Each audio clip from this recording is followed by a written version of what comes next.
I don't know what it was. I don't know why it was, but usually at the end of the show, when we do a little Sky Drive segment, when we do a little, morning rush segment, every once in a while I'll throw in a curveball and I'll just, something randomly, that passes in my brain. And I realized last week I teased. By the way, this is me not wanting to talk about the Eagles yet. I teased this movie that I had seen, this character that I had seen, and I never delivered on the tease. And I hate when I do that because I just imagine someone being like, well, who was it? What was the movie? I got a text from my dad the other day, and he's like, you got to watch this movie. It's called The Equalizer 3. And I'm like, all right, hold on a second. So it's Denzel Washington is the Equalizer. I have never seen, at that point, an Equalizer film.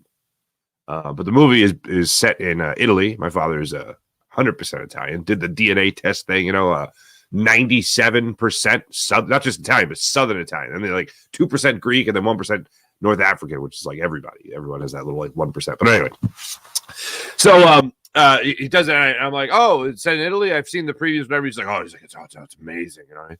I was like, have you seen the previous two? He's like, no, I've not seen the previous two Equalizer. So he literally watched it to see the setting of Italy. So I watched. I don't like watching sequels without watching the whole thing, and I'm not going to give anything away from the movie in particular, except for this. That character, if you're an Equalizer fan, I absolutely love that character. It's like a not real life, but it's like if somebody with that particular set of skills just decided to become a superhero and just go around doing good deeds for people. True, with very violent ways of accomplishing them. However, that's all entertainment. It's a movie. But I'm fascinated by the character. So I will say this. In the last 2 weeks, I have seen every Equalizer film now. Usually what I'll do is, during the breakfast or lunch or whatever, I'll watch something, and I'll watch like 20, 30 minutes of it, and then I'll, move on with my day and do things I gotta do, like an adult. And, adulting, as the kids say. And I'm watching it, actually, as the adults say, and I'm just fascinated by the character. So that was the tease that I'm paying off on from a week ago. I hope that brings closure to some people. Hollis Thomas joins the show today, ladies and gentlemen. Always great to catch up with Hollis. He breaks it down. He has a suggestion for who should be the offensive play caller. He is done with Brian Johnson. And I found it interesting yesterday during Nick Sirianni's press conference. Holy Stromboli. Watching Nick Sirianni's press conference yesterday, he was asked the question about any changes on play calling on offense or defense. That might seem crazy, but when you do change the play caller with 4 games left in the season for one of your units, like you did with the defense there, it's not that crazy. Going into the playoffs, you're going to make a change? One-word answer, no, he is not. He was asked a whole bevy of things. Injury updates for A.J. Brown, Jalen Hurts, really anybody that's out for the season. Nakobe Dean even was asked about. That's not happening. Sidney Brown, you saw his post on social media yesterday saying, thanks for everything. He is done for the year with the ACL tear. But Devontae Smith, Cam Jurgens, A.J. Brown, Jalen Hurts are the injuries that we have to follow. As far as updates for all of them, this is what we got on Devontae Smith, Cam Jurgens, and A.J. Brown. We'll see. We'll see. Yesterday, Nick Sirianni said that the team was off, so he had not seen those players. Those players were not in at the NovaCare complex. Today, it looks like we'll get a little bit more of a substantial update on what's going on with those 3 key players, or 4, really, including Jalen Hurts. I would be shocked, absolutely shocked, if Devontae Smith was out. I'd be shocked if Cam Jurgens was out. I'd be shocked if A.J. Brown was out. And I sure as hell would be shocked if Jalen Hurts was out for Monday night's matchup against the Tampa Bay Buccaneers. So I expect all those guys to be in. Sidney Brown obviously not going to be in there. But as far as Devontae Smith, Cam Jurgens, A.J. Brown, that's the we'll see. Jalen Hurts, he says he's got to see him. He just knows he's going to fight through pain. He knows he has seen Jalen Hurts fight through pain, i.e. the shoulder injury last year. So he expects him to do the same type of thing this year. We'll get to one cut I have for you guys from Nick Sirianni today about everything that he's going to get into when it comes to this team getting used to the defensive play caller in Matt Patricia, because it's still astounding to me that they made the decision when they did, and it has led to this much confusion. And my point throughout this month of making the change is that this is the swing you're going to take. You better be right. You better have solid contact. If you're going to swing at a pitch that's at your eyes, you better hit that ball out of the park. And they didn't, clearly, in this game. With all people, I don't even want to say being negative, but with a bunch of people also talking about this team as if they already done, I feel like being real. I mean, what confidence have they built over the last month of the season for you? 0? Yeah, okay, good. Yeah, me too. And even beyond that. And remember, we're supposed to flush the entire month of December and a little bit of January too, unfortunately. But a lot of people are building up that negativity, and rightfully so. They're calling it as they see it. You know who's not doing that? Hollis Thomas. Hollis Thomas is not doing that. He's got a great suggestion for who he wants to be the offensive play caller. He's got a great suggestion for what is going on here with the rookie wall, or not even the rookie wall, but the young person wall, because you can include Jordan Davis in this as well, not just Jalen Carter, and Hollis Thomas goes in on that a little bit. So I look forward to playing that conversation. It's a long conversation. We got to talking. We became a couple of chatty Cathys, ladies and gentlemen. Became a couple of chatty Cathys. All right. And also the Flyers made a trade. Rather wild one. Kid didn't want to be here. Drafted him anyway. Told you didn't want to be here. And now he's not here. Fun how that works out. So we got a whole bunch of things to get into today for the show when it comes to our beloved Philadelphia sports scene. But let's get into Nick Sirianni yesterday. That was the injury highlights and all that stuff, or lowlights, I should say. So we should be getting more of an update as the week goes on, of course. One of the things, 2 things that stuck out to me yesterday from the presser, other than injuries. One was a question he got from Jeff McClain of the Inquirer about Jeffrey Lurie. And what's the message been from Jeffrey Lurie throughout the downfall and demise of the season, where the Eagles, of course, finished the regular season at 1-5. What went on? What's he saying to you as the head coach? Seems like it's all support, according to Nick Sirianni. We all know that could change in the drop of a hat. But I really have no doubt, if a team quits on a coach, regardless of what the record is, and he doesn't win against the Tampa Bay Buccaneers, and you have a similar effort against the Buccaneers than you did against the New York Giants this past weekend, Nick Sirianni will not be back. And going into that Giants game, I was so far on the other side of the argument that said, oh, he's got to be fired. You got to fire Nick Sirianni. Is he on the hot seat? That question being thrown out there. So far on the other side. I did not think he was on the hot seat. I did not think he was close to the hot seat. And I did not think that this team had quit on him. But as I said, right after the game against the Giants, where they lost 27-10, that was the effort of a team begging for a head coaching change. That's what it was. And it's a shame. It's not all Nick Sirianni's fault. It goes so far beyond Nick Sirianni where it's not just him as the problem. I don't believe that he is the one that made the change as defensive coordinator. And I'll continue to quote Hassan Reddick. That's what the higher-ups wanted to do, not the coaching staff. Not Nick Sirianni. That's what the higher-ups wanted to do. I don't think he's referring to his head coach in that. I think he's referring to the front office.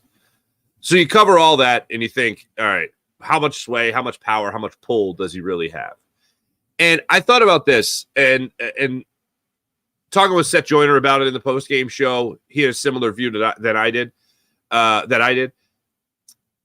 If you're a player, how do you respect a coach that could simply just be a pushover? How do you respect that guy? How do you listen to that guy? How do you look at him as an authority figure?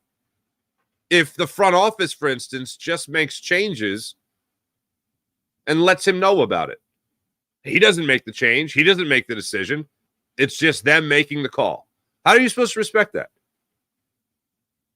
That's not good. If that's in a locker room, if that's already in the players' heads, and now they have to adjust drastically, according to them, because of a new defensive play caller, that's not great. And offensively, things are stagnant, things are stale, and you're not making changes on that side of the football, unfortunately. It's a haunting thing. So yesterday he was asked about confidence from Jeffrey Lurie and the owner. He said, that's nothing but support. Nothing but support. I do believe if they lay an egg against the Tampa Bay Buccaneers, you're cleaning house and you're moving on. The saving grace for a guy like Nick Sirianni might be something that's extremely negative, though, for the fans. And that is maybe there's a changing of the guard as far as the leadership of this team goes. If Jason Kelsey's gone, if he retires, if Fletcher Cox is gone, retires, if Brandon Graham is gone, retires, there could be a big changing of the guard as far as the leadership, and maybe he'll have a little bit more of an impact with some of the younger guys on the team than he would some of the veterans on the team. Hassan Reddick being the one to speak out, that's a Pro Bowl veteran speaking out. That's one of the best pass rushers in the NFL speaking out because he doesn't feel as if he's being used properly. It could all change. So right now it might be all support, might be all hunky-dory. But, man, if they get that same kind of effort out there on the football field in Tampa that they did in the Meadowlands on Sunday, Nick Sirianni is not going to be here. Doesn't have to be just a loss. It has to be an embarrassing loss. And I didn't even think it would be that to put Nick Sirianni on that proverbial hot seat. Something else that stuck out to me for the press conference yesterday was the question about communication. I did not understand Nick Sirianni's answer. And it was our friend John McMullen that asked him the question. Communication issues. Outside looking in, seems like there's a lot of communication issues. Do you think it's fair criticism? Why or why not? Obviously, we're not playing and coaching good enough or to the standard. I spared you guys of a standard quote here by playing it, not playing it. On either side of the ball, there's going to be many different things at this point. There's going to be some things that they schemed us up on. I listened to the quote. I watched the press conference. I found it funny that a question that he answered about communication, I did not understand. So that made me feel like, maybe it's not just us that are not getting the message. Maybe it's also the team. And then there was this gem. This question, and this is one I will play for you. This question was from Tim McManus of ESPN. We've seen that it takes a year or so for players to adjust to a new coordinator. What gave you the confidence that these guys would be able to acclimate to a new defensive play caller and tailored scheme in such a short amount of time? And here is what Nick Sirianni had to tell you. And too, that we're not completely changing, to adjust Matt's philosophy. Matt's also doing things to fit the defense that's currently in place. So to me, that's not what the issue is going on. Are we doing some different things and some new things? Yeah, of course, but we're doing some different things and new things on offense as the year progresses. And so that to me is not, that we're very conscious of that, and we understand that when you put something new in, every detail has to be ironed out, and every offense that you could go against has to be, to be prepared for with that scheme that you're putting in. And so that's done with thought in mind.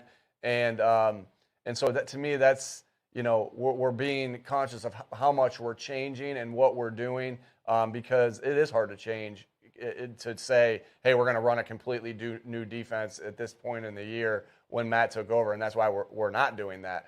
We're just making some adjustments, some different things that we're doing when we're going through defense. And hey, has it been good enough these last couple of weeks? No, but we're still working like crazy to get it better.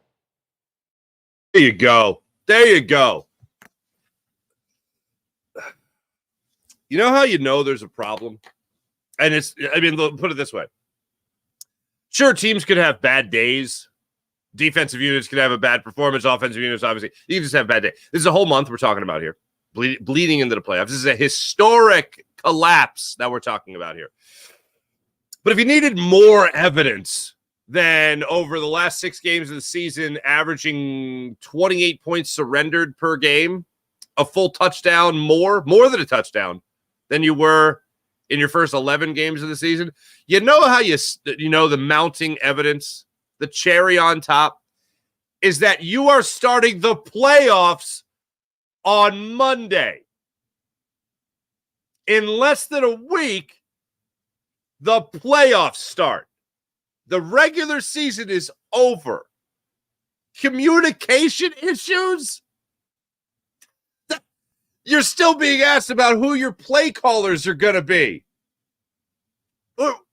Before week 18, leading up to the Giants game, we were screaming from the mountaintops. I was screaming from the mountaintops. You're talking about communication issues? You're talking about fixing mistakes that have been occurring with great regularity over the last month? And we're talking about this at the end of the season? Less than a week, the playoffs start for you. And you try to build any confidence this week about not being a one and done. Yeah, don't know about that one. It's horrifying. And now you're talking about tweaks to your defense. You're talking about, we're not drastically changing. It's still the Eagles defense with Matt Patricia as the play caller. I don't know how many times I got to go back to the analogy, but man, oh man, you just fired a head chef mid-meal. You already served salad. You had the entree in the oven. And when you put the entree in the oven, you fired the head chef and you brought in somebody else. Now you finish it. It's like, what am I even making here? Oh, no. You've been to the restaurant before. You know what you're doing. It's like, no, not really. I was just an advisor. Like, what the hell are you doing? Getting questions. Imagine, just think about it for a second. Just think about this for a second. The Eagles changed defensive coordinator 4 games left in the season. Then, right before the playoffs start, the Eagles changed their play caller, their offensive play caller right before the playoffs start. That seems nuts. But with this team, with this coaching staff, with this hierarchy in the front office, totally plausible. I could see it. I mean, this is a team. Andy Reid had a little bit more sway than Nick Sirianni, but Juan Castillo, your offensive line coach, becoming your defense coordinator. Odd at the time. Hell of a jump. So that's where we're at right now. Not great. It's not a great feeling. So to help give us good feelings, to help give us good vibes, ladies and gentlemen, I feel like there is only one person that we can talk to give us those good vibes. And it's 4th or 5th time on the program. My good friend, ladies and gentlemen, Hollis Thomas joins the show to give us his state on the Eagles and plenty of plugs for all his adventures and endeavors that he's got going on for himself. So without further ado, on the Rothman Orthopedics guest line, our good friend Hollis Thomas joins us. Doing this, there's an old saying, Hollis, and you know this. You don't do the show in the green room. Yes. And we just did like a solid 20 minutes. Yeah, but some of the stuff we can't say. No, some of the stuff we definitely cannot say. You are absolutely correct, because that's his friends talking. What's up, brother? I'm chilling, man. How you feeling, man? I feel great. Let's get the plugs in. Show me the sweatshirt. It's awesome. This is This is part of the Damn Skippy Club. If you go to phillysportshirts.com and click the vetted, there's a vetted tab now. And we also have vetted t-shirts. We have Damn Skippy t-shirts, and we have, this is my new one, my sunflower one, where if the victory may not be pretty, but the W is sexy. And they also have Maximize My Sexy t-shirts and hoodies, t-shirts and hoodies, and my damn Skippy t-shirt. But wait, there's more. There's the Hollis blender. You can get a blender. But no, wait, there's more after that. The Hollis Thomas coasters to keep your booze cold. And you can also catch me at any of the Eagles games, away or home, at the Philly Sports Strips tailgate. You can go and check out my tailgates at phillysportstrips.com. And when they ask you who sent you, you tell them the tank sent you. Tell them the tank sent. It's easy to remember. Just 1 second. For the people on the podcast, you're going to have to see this because the hoodie is amazing. There you go. When I put this out on the social media platform, this will be our thumbnail. You in that sexy sweatshirt. So there you go. Appreciate you. I have to get you. What size are you had to get you one? XL. XL. Are you sure, big homie? Do I need to put a double? I say you my guy. You're my guy. You're just telling me that your son is morphing into a small DT, and I told you that I think you thought I was talking about the caboose of your woman. I was talking about you and those size 42 jeans that you wear. 38, and the elastic waist. Yeah, jerk. Say it one more time. 38 husky. I know you met me. I'm known for having what we used to call the badonkadunk. Just say, as a man, you have immense posterior. A man. What we're saying, folks, is huge ass. We're saying huge ass. Now, go ahead. A quick sidebar to one of my favorite people in the world. I just found out the Jacksonville Jaguars let go of Mike Caldwell. So, no, wait, hold on. We were just talking about big butts. What? Does he have a huge butt? No, because his butt got fired. So, but I say that I don't want to take over your show, but I No, take it over. I say that to say what I've been looking at defensively. You let me see a clip earlier, and I snickered at it too when I was watching the guys who should be rushing the passer, chasing running backs down the sideline. You don't get to make that. You know when you don't get to make that pass when you're on your back. And I think those guys are faster running forward towards the quarterback in 5 to 8 yard increments than they are running 20 or 30 yards downfield, chasing damn Saquon Barkley down the sideline. It's like it's the as you can see, I'm donning my Eagles apparel, all Yes. of it, because I refuse. I don't give a damn what nobody say. It's a win, lose, or draw. It's like You're with the Birds. Yeah, with the Birds. We going down. If the Santa sleigh is not moving, if we all don't believe. And if you don't believe that we gonna come out and fight until the end, then don't bring your ass. Don't even watch the damn game. Just hear about the score later on. But the one thing that I feel like that our guys are getting a bit of bum coaching right now, and they're in a bit of a tailspin, especially defensively, because I say, but I'm not gonna even blame it on Jonathan Gannon anymore. I feel like we kind of dropped the ball, and we should have let Matt Patricia start off coaching the defense in the beginning. And because based on experience, I don't know no other team that could go the record that we have with 2 first-time play callers at the coordinator position. But we've done it to this point, and now it's time to either poop or get off the pot. But I refuse to be one of those negative Nancy's that's talk about fire Nick Sirianni. I'm like, seriously, dude, he hadn't even had a losing record. I was like, who you gonna go get?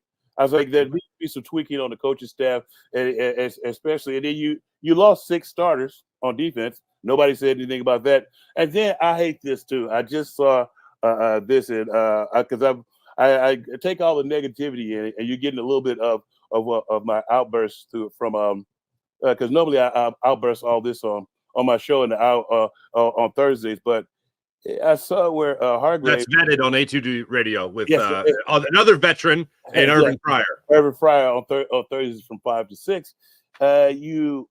He talked about the intensity of practice, and he's talking about all the practices in San Francisco are harder than the ones there. I was like, yeah, it's easy for you to say now because you're up there. Right, Javon Hargrave, yeah. You can't. You weren't saying that. You weren't saying that right when you were here.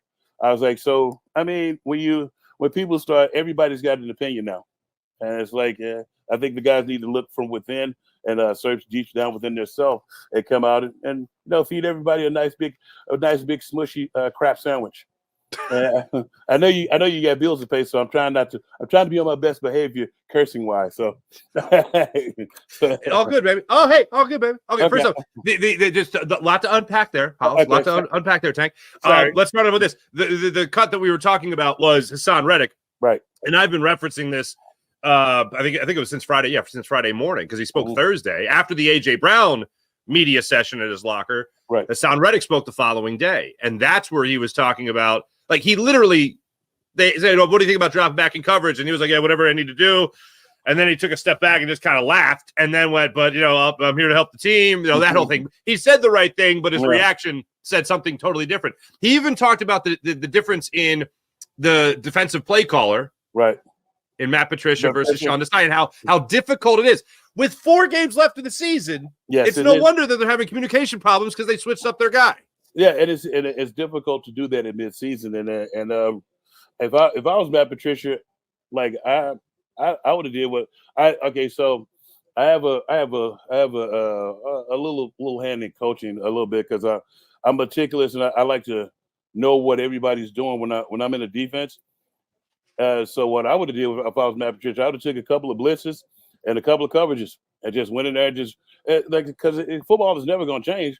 And you guys just run some stunts up front. If you're gonna leave 6 guys in the box, they're gonna run the ball, and because you're out man, you got 6 in the box, and then you don't have blue chip. We don't have blue chip linebackers.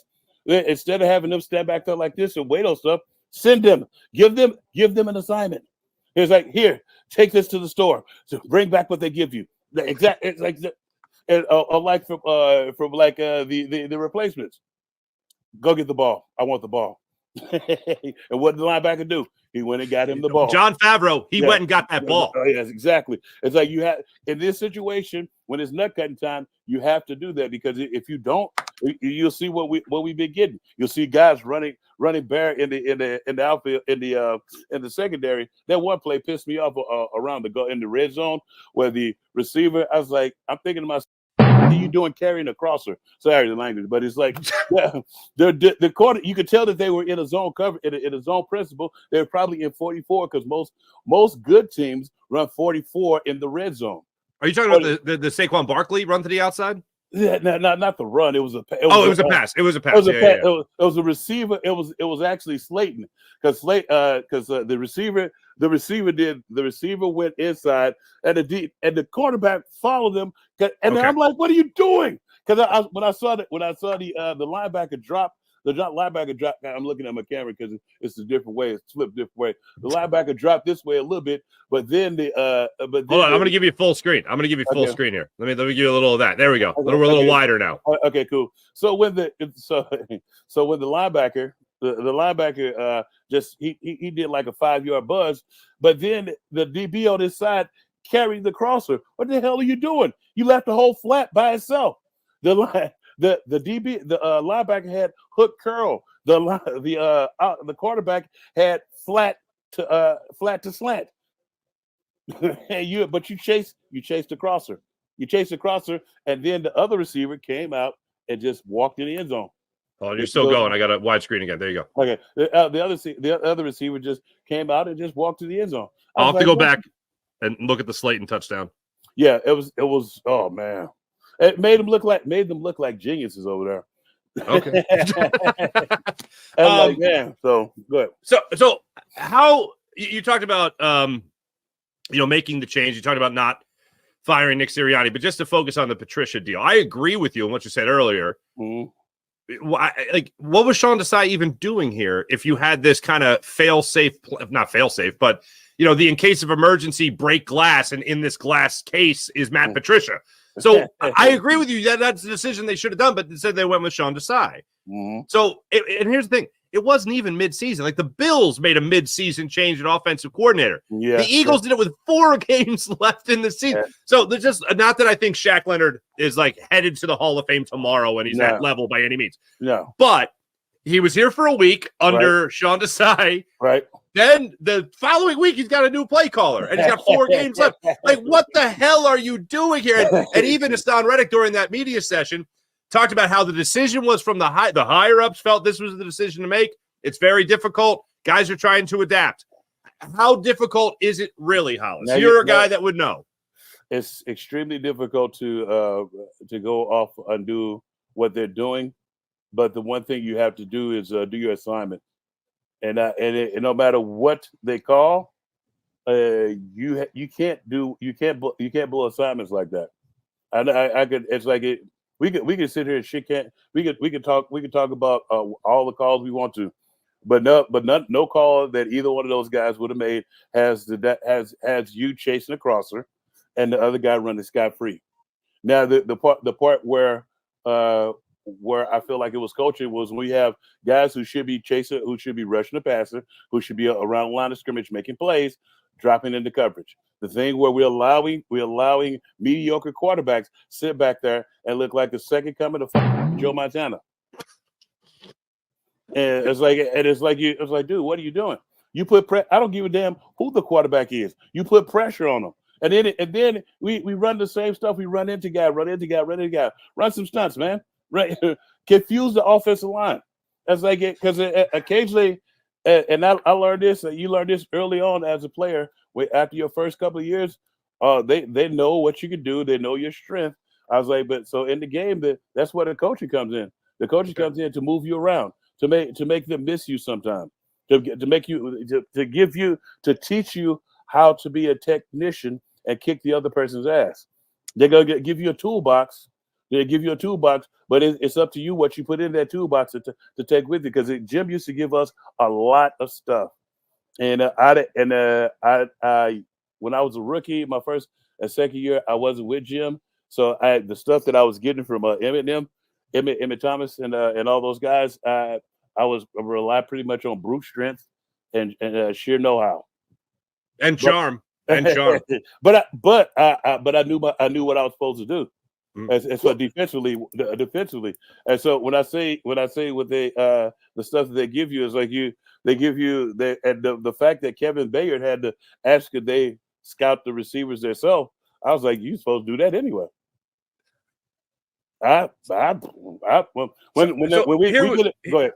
I was just gonna say. So what you're telling me, it's exactly what you've always told me about Jim Johnson. It's what Jeremiah Trotter has told me about Jim Johnson. It's what Hugh Douglas told me about Jim Johnson. Basically, it's a very basic thing. It's a very cliched thing. It's the whole put your players in the best possible position to make a play. If you know a player does something really, really well, that's what he does. Every once in a while, yeah, maybe a little curveball, but that's it. Put it this way: before, remember before Mike Mamula got hurt that second time when he messed up his knee before he quit.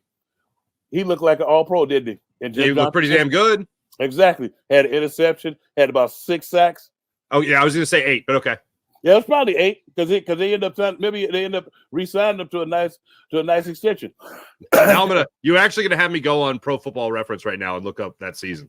Yeah, it was right. It's right before. Like, then he end up turning up his knee and stuff. I was like, but you put the positions in the position to make plays. It's up to you to pull the trigger. He's gonna put the proper gun in your hand, and you can't use that reference because the landscape of things nowadays frowned upon. It's frowned upon. It's frowned upon.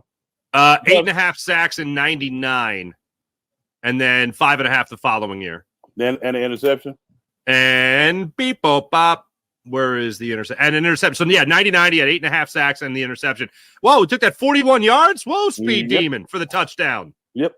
By the way, when the hell was he ever referred to as Highway 50 or Highway 59? Probably in college. Just looking at that on all right, now I still talk to a boy, Mama Lama, all the time. That's my guy. I honestly, so you know my story. I was born in Ambler, then we moved away for a little bit. I was back here by I was about 10. And I'll never forget one of the first Eagles jerseys I saw with great consistency was Mike Mamula. That's like one of the first ones I really remember. He was a top 6 pick? Yeah, I think he was 6. Yeah. Now I'm going to go back. Now I did not expect to look up Mike Mamula. First round, 7th overall pick. Yep. That's too funny, man. And now I'm, of course, looking up your page that I know you have a great gripe with because they shortchanged you here. These bastards. I know, those sons of an onions. So how do you fix it? How do you fix this defense and overall this team? How do you fix it, Hollis? What's your plan? You got to close out. Well, I think we're fixing it for them. Everybody's against them right now, so nobody's expecting them to do anything. So it's one of the things where when you're back against the wall, how are you going to react? How are you going to react? Are you a fighter or are you a bitch? And all bitches ain't women, so that's true. We're not talking about women. No, we're talking about female dogs that might be scared.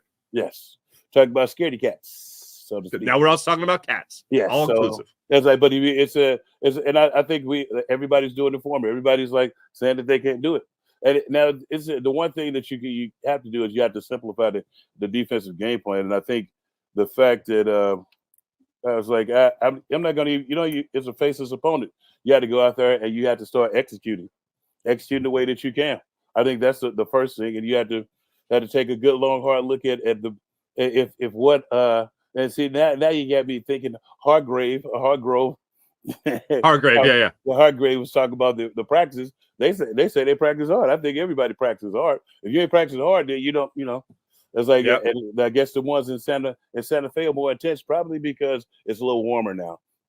It's nice out there. It's a little nicer. Yeah. So let me ask you, as a defensive tackle, I want to talk to you as the defensive tackle here, and I know you're always a defensive tackle. Yes. But when it comes to this team, and you're watching it from a defensive perspective, and you look at that offense, are they as predictable as people talk about?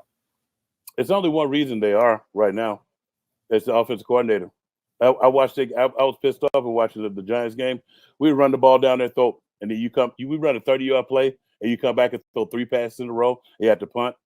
Somebody should have went up there to the booth and either slapped him or fired him on the spot. And then you damn near get. Yeah, what the hell is this with Quez Watkins stuff? I don't know why does he keep flashing up? Oh, he's going up and making plays, Tank. He's going up there making plays. That was his spot duty against a really bad team. I agree with you. Yeah, And I don't get it.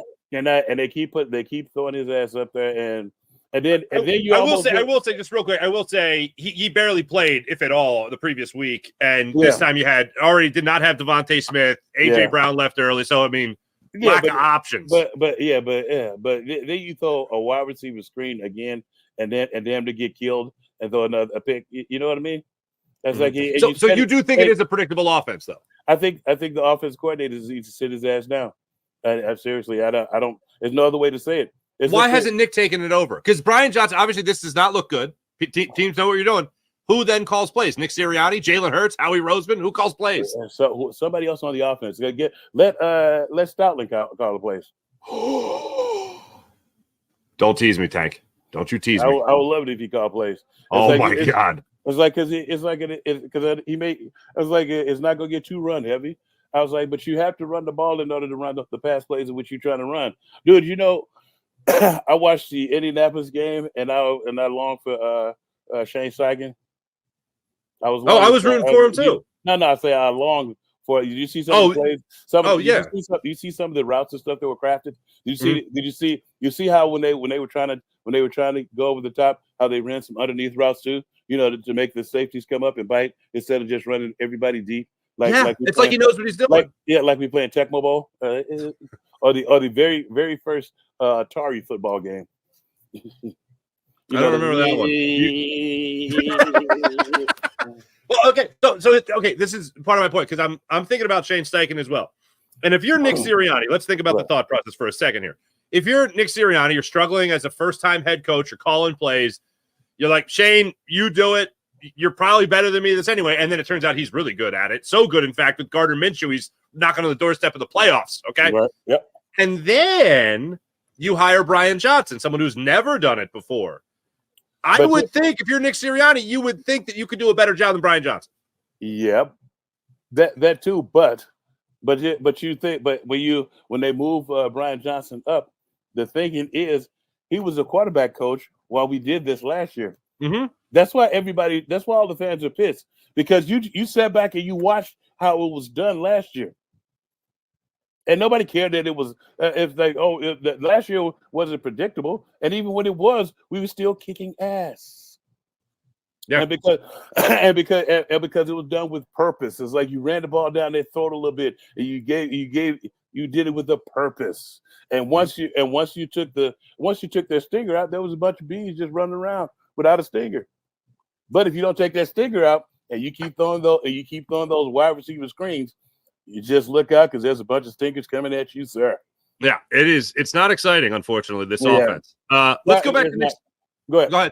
I was going to say what with Nick Sirianni. No, you talk. You finish, please. I was just going to say the offense is not exciting because you can see the body language of the offensive line and the disdain of some of the guys when they're coming out of the huddle. It's like they're walking to the line of scrimmage. They're not coming to the line of scrimmage with a purpose like they used to. It's like they used to come out of the huddle, like break the huddle, run to the line of scrimmage. It's like that. Now it's like, all right, here we go with this shit again. Gotcha. Down, set.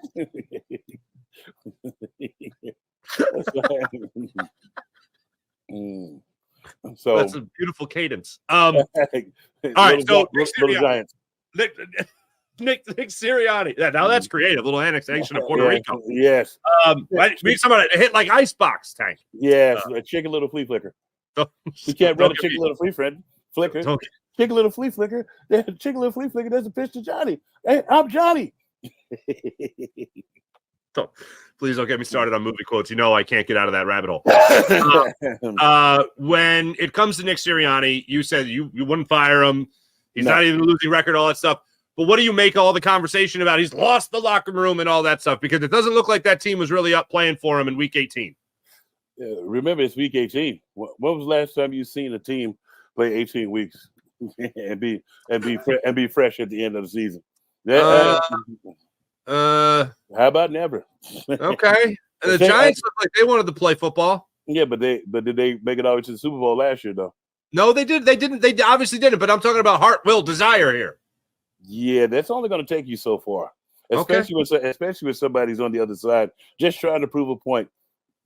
It's like the one thing that I don't think he's lost the locker room, mainly because I think everybody they never really totally gave up. There's just some stuff that just a bunch of just random stuff that just happened. And it's like I think we hamstrung because we lost. I don't think the powers that be who are making some of the brass and making some of the calls thought that we were going to miss the 6 players we let go. It's like we look who we let go. CJ, Marcus Epps, both linebackers. TJ Edwards, Yep, and then my young boy up front. Oh, Javon Hargrave? Yep. No, wait. Your young boy, Javon? Yeah, Javon Hargrave. Oh, okay. Yeah. You said young. I was like, oh wait. Oh, well, no, I guess he's still fairly young. All right. But you let go of all those guys and on defense and put a bunch of pretty much just like a JV team out there behind some veterans who it's like the veterans we have are not in playmaking positions. They're on the defensive line, so all you got to do is really double team them. And then you didn't get no blue chip linebackers, and then you got a first. I guess I don't know what they thought Desai was going to do. I thought he was going to be better than what he was, but he did some timely blitzes here and there. But I personally don't think that they walk through blitzes enough or know like the blitzes. When you the best way to describe, only way I can describe it is if I show you some of the way. If you go back and look at some of our film, the way we used to blitz and how we used to disguise coverages and stuff, and it's because it's hard to describe because it takes time to put that type of stuff together, and if you don't practice it, it's going to look like it. But I feel like this year we were a little bit better at blitzing, and we're just like this much off. It's just that much off, and that's the difference between the sack and the quarterback hit. I'll try to describe it. Describe it because I always, whenever you talk about blitzing, I always go back to the first show you and I ever did at WIP together. Okay. And we were at Finnegan's Wake the night before Wing Bowl, and you said these are the blitzes the Eagles need to run. Mm-hmm. And you took a napkin, and all I saw was there was a what is the quarterback? Oh, is a circle? Yeah. Who's the circle? Yeah. You had a circle, and then there were literally 11 arrows just going to the circle. And I was like, "Oh, is that all?" Well, if you talk to Brian, watch out if anybody that was on that defense, watch out the linebackers and DBs how their eyes light up if you say even fox alert snake. Ooh. That was a defense. Even fox alert snake. And if you want the hand signal was even fox alert snake. Hold on, show me the fox again. Even fox alert snake. That fox wasn't an animal. Yeah, it was a fox. Fox alert snake. The fine-looking lady is what that fox was. Yes, it was. And the nickel to that, the nickel form of that was called Storm. Hold on. For the people on the podcast, Hollis literally just did spirit fingers. Jazz hands. No, that's Storm. Oh, Storm? Oh, yeah. See, Storm was the equivalent of even fox alert snake, but it was out of nickel personnel. Copy that. You had to call it something else. Yeah, okay. Yeah. So then you blitz. We had blitz to back out of nickel. We had Buffalo personnel where they wanted to leave. They just added. They took one DB. They put one DB in, but they were able to make. He was the first one. People started running Kings personnel. Kings is 3 wide receivers and 2 backs. When people started running the 3 wide receiver thing, he was one of the first people to run. Like we had a Buffalo personnel, which just brought at the time it was Al Harris. Just brought Al Harris into the game as like a Sam linebacker because he was in because instead of having a tight end, they had a receiver out there, and so you can't have a linebacker on a receiver, and so we would just run our regular calls. Our regular defensive calls out of their personnel, and it was just things like that you game plan. It's like playing chess. It's like you game plan these type of things, and you go through and you see what they try to do to you off the rip. And the other part too that he used to give us was I just learned from him to watch like 2 or 3 games of the offensive coordinator, and when you watch the offensive coordinator, you see his rhythms and see what he likes to do. But then you go back to the first 20 plays that he does is different from throughout the game. See, the first 20 plays in most games, they're trying to get ahead of you so that they can go into what they do best. Mm-hmm. It's like Okay. so you're gonna get all the trick plays. You're gonna get like what if I like a lot of people, if you ask anybody that was on the Jim Johnson defense, what's the first thing that happens after a sudden change? They're going for the gusto. They're gonna go for a big play right away. They're gonna so get ready. They're gonna finna try to go deep. Either that or they're gonna try a flea flicker or end around or something to get you off so they can score quick off the turnover. Because you flustered because you weren't ready on the turnover. You just sitting over there. You're talking to the defensive line coach and stuff. No, so turnover. Oh man, we got to go. It's like so you get out there. You just get the call, and you out there. You just milling around. Oh man, touchdown already, huh? Look at that. So let me ask you. So you're not. I'm sorry, but you're not firing Nick Sirianni. Hasn't lost the locker room. The struggle is real, but he hasn't lost the locker room. Yeah. And then. What do you do after this season? Do you clean house in the coordinator positions? Do you keep Matt Patricia and give him a year as the actual DC and Sean Desai moves on? You change offensive coordinator? How's it work? I change offensive coordinators immediately. You can't have somebody's buddy as the offensive coordinator. I agree. I personally think that Jalen and Brian Johnson are too close as far as because I think Jalen don't want to hurt his feelings, but he should. He should hurt his feelings. And the part about Desai Matt Patricia, I was like, hell, if they just fired Mike Caldwell, bring him in as linebacker coach. You see what he dude? I was like, it wasn't nothing. I'll be cracking up when they do something like this. You know who did something like this as well? Previously, firing the defense coordinator after you get after a playoff after a game where you don't get into the playoff. San Diego did that with Brett. Was it Brian? Was it Staley? Brandon Staley? Oh, Brandon Staley. Yeah, Brandon Staley. And he after they lost the playoff game, he fired the offensive coordinator. I was like, so you couldn't score. You threw the ball 43 times in a game, and they kept the defense kept you in the game the entire time, but you fired the defense coordinator. And every time you, as a coach and a coordinator, throw the ball 40 plus times, you lose. He did. I'm talking about Dougie. Mm-hmm. Dougie. Every time he's thrown the ball more than 40 times, I don't even think he knows that. Doug Peterson this year with the Jaguars, or when he was here in Philadelphia? Anytime he's done it. Oh wow, I didn't know that. Go look it up. Oh, I will. I absolutely will. Thank you. No. He doesn't have a winning record, put it that way. I know when he was here, he was 0-3 or 0-4. Okay. Every time we do it here, we are 0 forever. Every time we throw the ball 40 plus times, because it doesn't take 40. It doesn't take 40 passes. Mm-hmm. You're playing complementary. You're playing football. It's a team sport. You go out there it's just what happened in New York in MetLife Stadium. You go out there, you get a 30-yard run. You come back and throw the ball 3 times. Is a young Andy Reid in there? What the hell is that? You throw the ball 3 times and punt, and then you get off the field. You put your defense out there who's already struggling because they don't know which way is up, and you keep on throwing them out there, and they give up 27 points. Yeah, to the Giants. How about that? Yeah, to the Giants who haven't scored that many points in eons. Mm-hmm.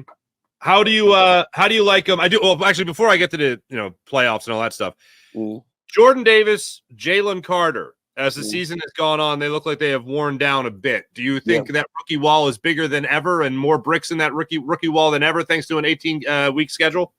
Big time. It's like in that because I only played a 16-week schedule, and I hit the wall, and we went to the playoff. I watched Jeffrey Osborne sing the national anthem at Candlestick Park. And this for them, just picture this for them, for both of those guys. Did Ty Detmer start that game? No, yeah, Tyrone Detmer started. Yeah, Tyrone Detmer. Yes. Me Irvin Doc was just talking about that on this past Thursday.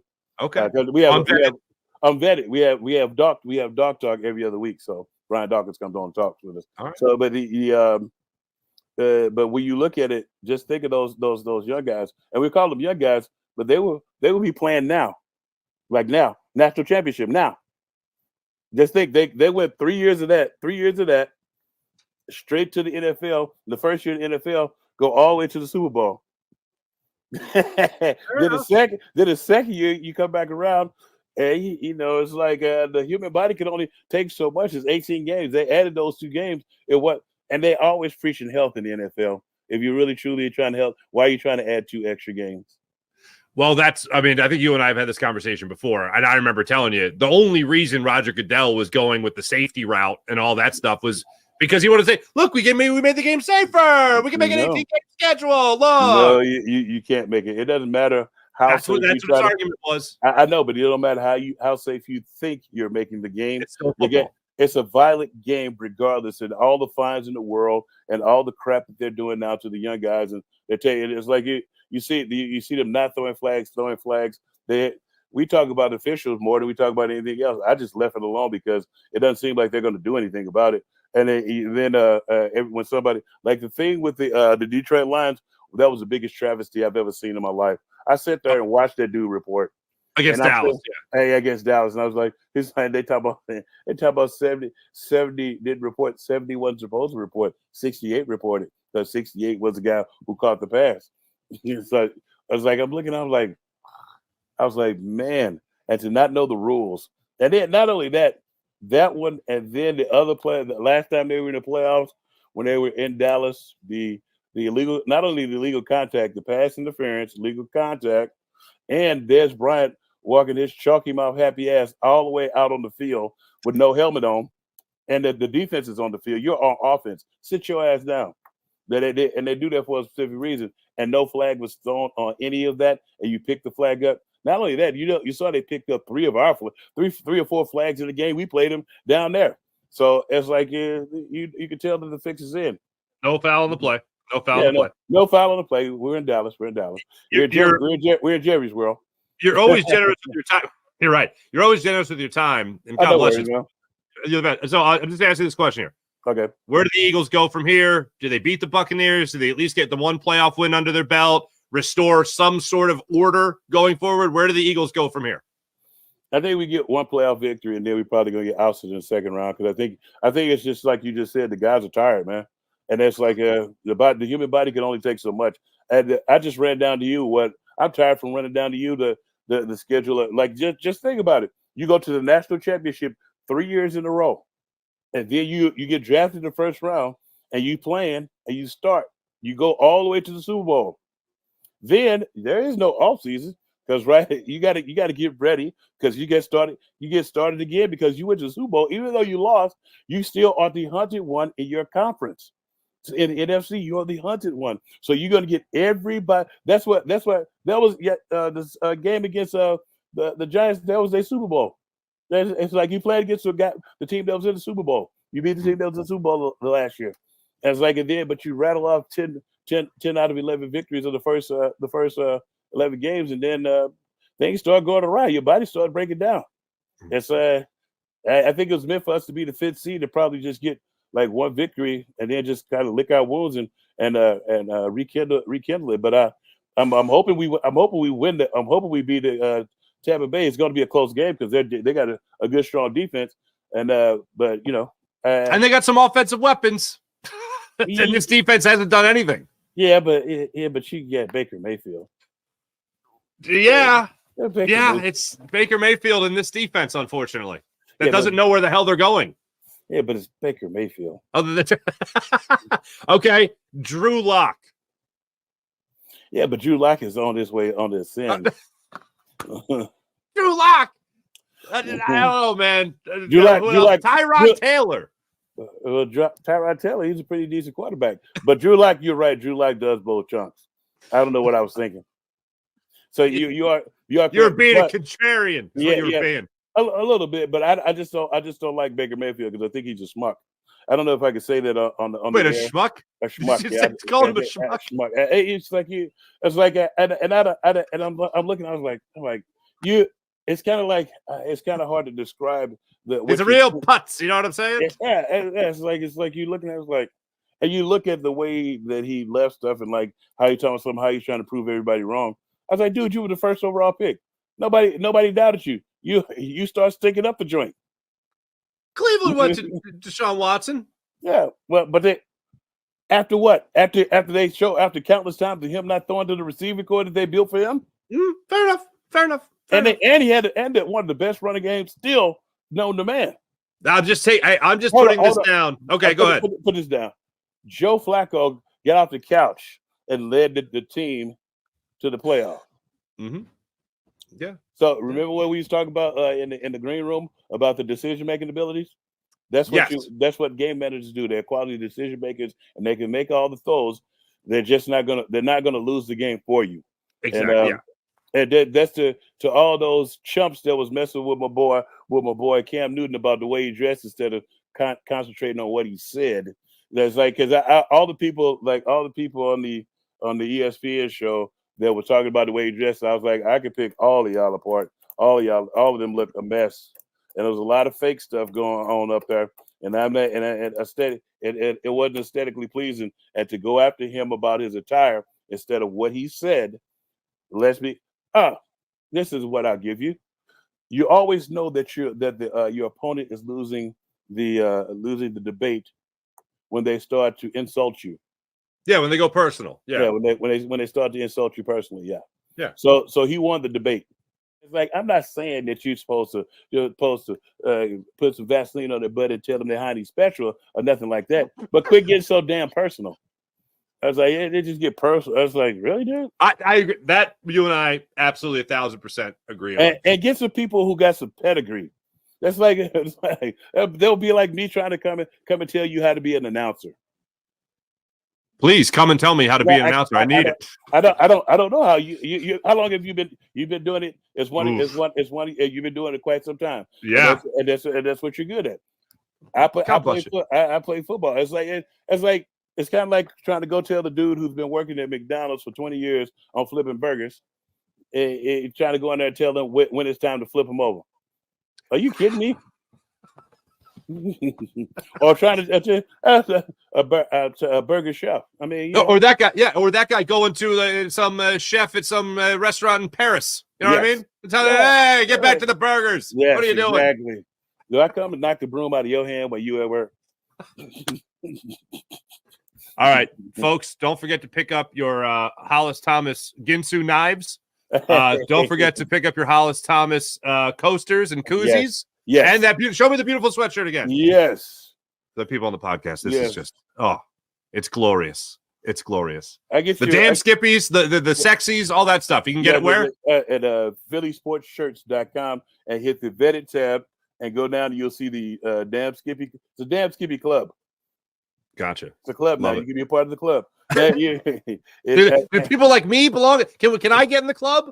Yes, you can. As long as you don't. I'm gonna get you a double XL because you keep saying XL. And the buddy Joey from the Eagles wears a XL, and I gave one to Nick Sirianni. No, Joey, the bald dude. Yeah, he wears a large. Did you introduce me to him at Xfinity Live? I met him, right? I might have. Okay. Now, are you not for the Eagles? Yeah. It may have. I don't know if Joey was out there. Okay, never mind. I might be thinking of somebody else. You might be thinking of Vincent of Philly Sports Strips. No, definitely not him. There was somebody a while back with the Eagles that was of a similar physique as me. You probably talk about Bob Lang. No, definitely not. But I know badass Bob. Don't you worry. I know Bob. Yeah. Yeah, good dude. Hollis, always great catching up, my friend. Appreciate it. I think this is a new personal record for us. 45 minutes, brother. And we talked 20 minutes beforehand. Yeah, there you go. We spent an hour of my time. The national championship game is about to come on. Oh, look at that. I'm about to. It's actually they did the coin toss already. I think they did the first series. I wonder. Everybody thinks that are pining for the second coming of Bill Belichick and Harbaugh. Would you go Harbaugh in the NFL? I like his style as far as like what he did, the hard nose running and stuff and playing. Sure. Yeah, I like the physically kicking the opposing team's ass. I do too. I like it as well. But you are not firing Nick Sirianni, but you No. are firing the coordinator. Oh, just yes or no. Are you firing Matt Patricia as well, or are you giving him a year? I'm giving him another year. Okay. I sat down and talked to Matt Patricia. I like him. He's a good guy. Fair enough. Yeah, Did you ask him why he I uses a pencil? You asked him why he used a pencil with the laminated play sheet? Well, I already knew why, because remember I'm a child development major. So oral fixation. Develop it as a kid, and you never get out. A lot of times you never get out of it. You just choose different things, because he probably chewed on a bunch. Because I asked him, did he chew on a bunch of different things? He said as a kid he used to chew on his toys and stuff a lot, and then he's like, it just morphed into pencils and ink pens and stuff. So that's fascinating. You never cease to amaze me, my friend. You never cease to amaze me. I was a child development major. Yeah, I did know that. It's a learned behavior as a kid, and if they don't get you out of the behavior, then you keep it all the way up till adulthood. I still have never forgotten the factoid about you telling me that twins in womb can have two different fathers. Yes. Bonkers, man. Bonkers. His name is Hollis Thomas. Pick up the Hollis Thomas home pregnancy test at your local CVS. You Hollis, are not the father. It comes with a number where you FaceTime Hollis Thomas and says, you are not the father. You are the father. Hold on. I think we have an idea here. I think we have a multi-million. If you're the ultimate Eagles fan, how would you like to hear whether or not? I think we're on to something, my friend. Hollis Thomas, always great catching up. Catch him on Thursdays, 5 to 6. Yeah, 5 to 6 live. Urban Fryer. Yeah, Urban Fryer. On Facebook, Facebook, HUD Radio on Facebook, YouTube, Twitter, Instagram. You know the whole shebang. And the whole shebang, the whole digital platform. The whole digital platform. Go to Facebook and catch us. I friggin' love you, brother. Thanks so much, man. All right, man. Talk to you soon. Hollis Thomas joining us here on the Ruffin Orthopedics guest line.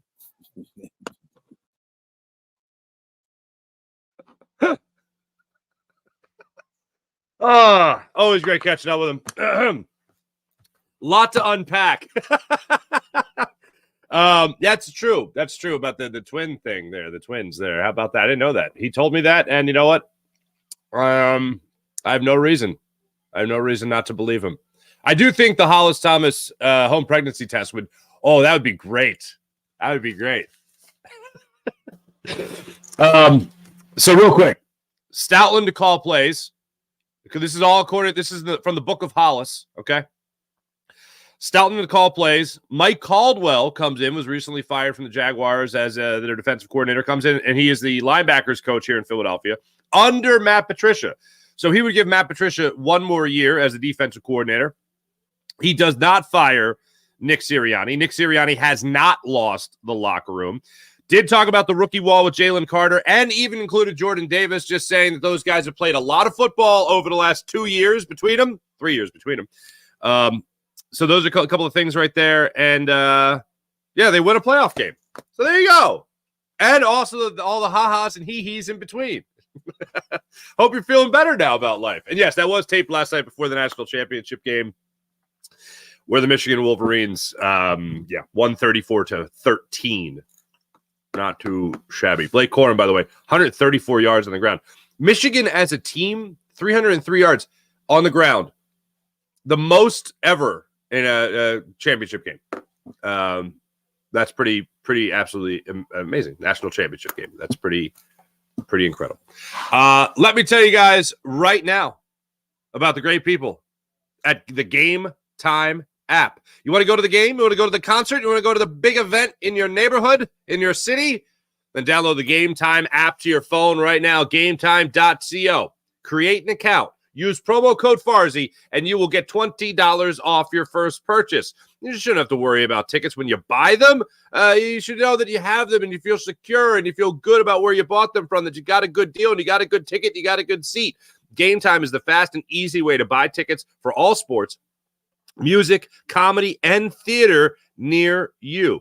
Killer last-minute deals, all in prices, by the way, and you can view your seat before you purchase, so you know the best angle you can get. Also, the best price guarantee. Game Time takes the guesswork out of buying tickets. Last-minute ticket deals, flash deals, zone deals, easy to find and buy tickets for every kind of event in your area. And like I said, you can view the seats at the venue beforehand so you know exactly what you're getting.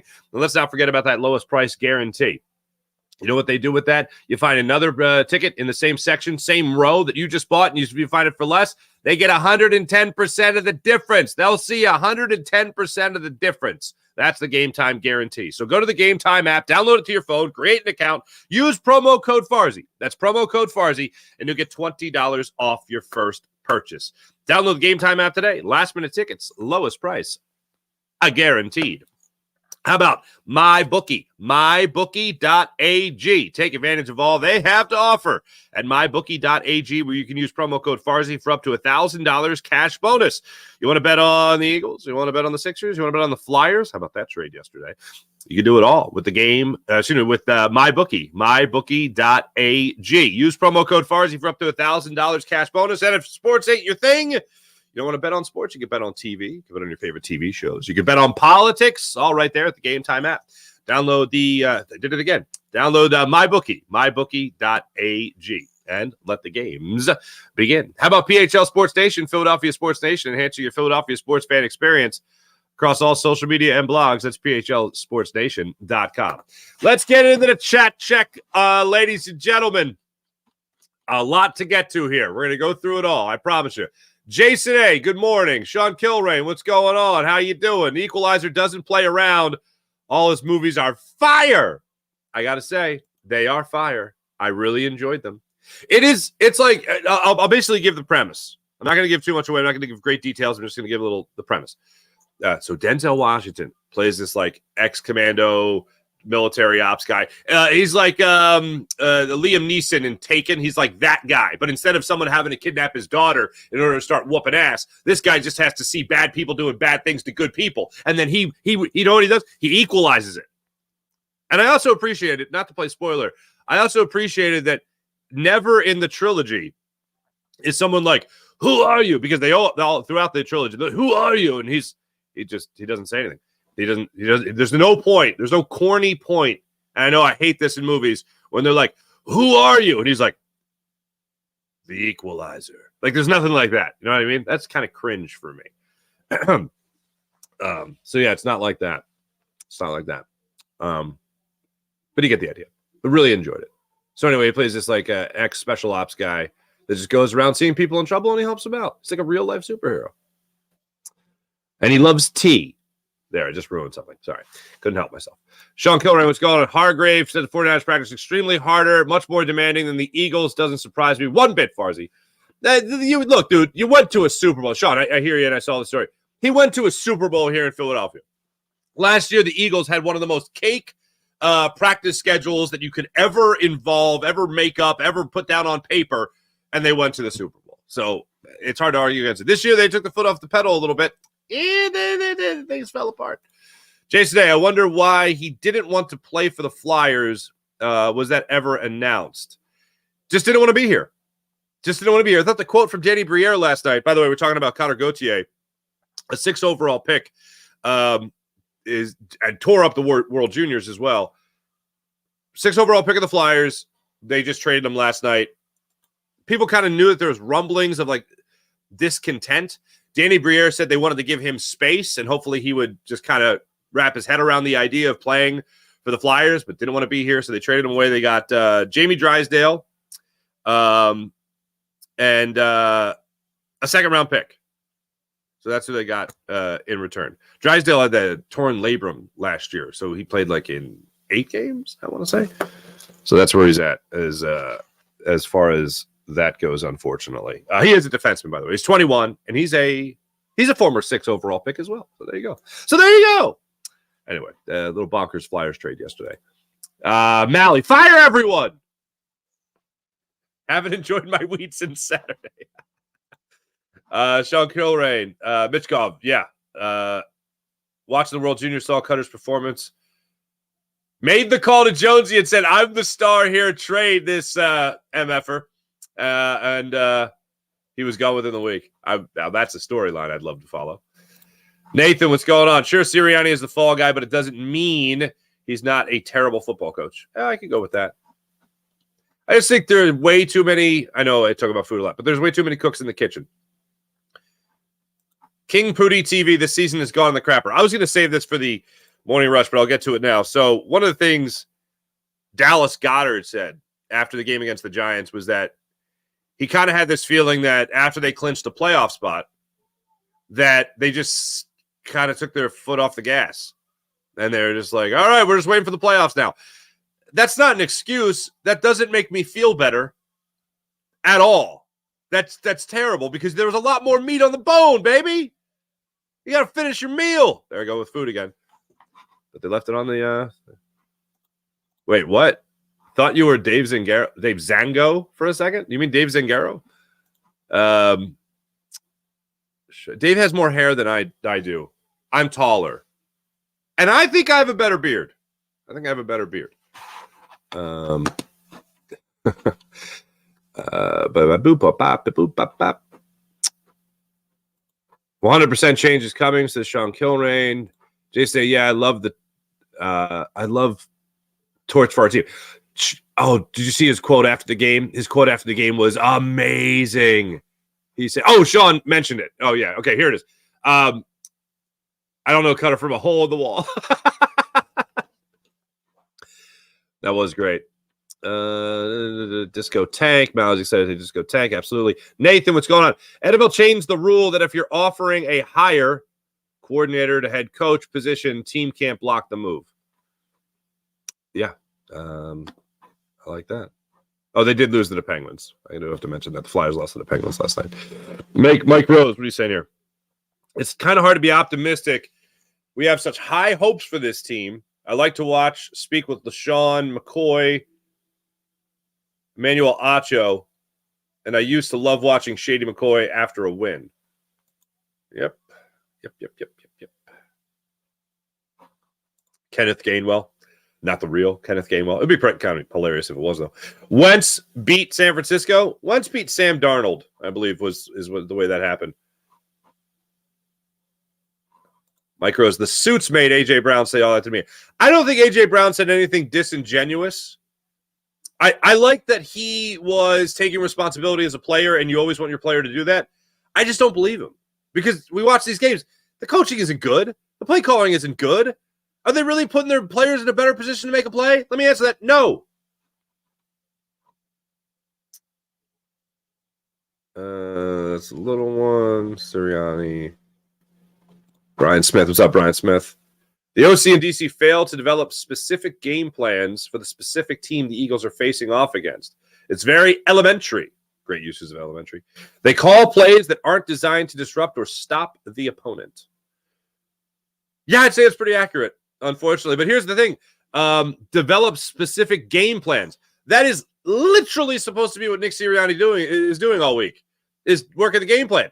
When he admitted that he bequeathed play calling to Shane Steichen last year, he said, I'm going to do the game plan. Shane's going to call the plays.